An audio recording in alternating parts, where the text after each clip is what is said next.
जी कागज जेडे ने भी सन पर 10 दिन में ज़मीन साथी है।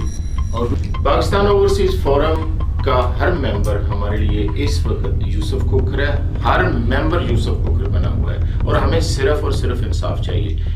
पाकिस्तान ओवरसीज फोरम के हर मेंबर के लिए वो हम पर ट्रस्ट करके 1 साल में करोड़ों रुपए एससीडी को, इस डिस्ट्रिक्ट को दिया है। हमारी जान भी उनके लिए हाजिर है। उनके फेथ को बिल्कुल हम पूरी तरह उसका ख्याल रखेंगे। इंशाअल्लाह अज़ीज़ हम उनके काज के लिए लड़ेंगे। अजीब खेल तमाशा है।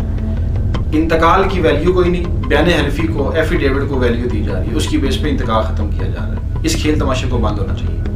अमल जो है उसको पूरा किया जाए, उसके बाद जो भी फैसला हो उस पे हम सब एग्री हैं। यूसुफ खोखर कौन है, ये जमीन किसकी है, इंतहाई अहम प्रोग्राम आज 1:30 पर नशर किया जाएगा, सिर्फ और सिर्फ 94 न्यूज़ पर। आपके मेज़बान आफ्ताब बाबर हाशमी के साथ। अली खोखर ने सीट तो उठाओ, सन इंसाफ दो, और अली खोखर सीट तो हट जाएगा तो सन इंसाफ ही लग जाएगा। इंसाफ वास्ते इंशाअल्लाह असीं लड़ते रहांगे।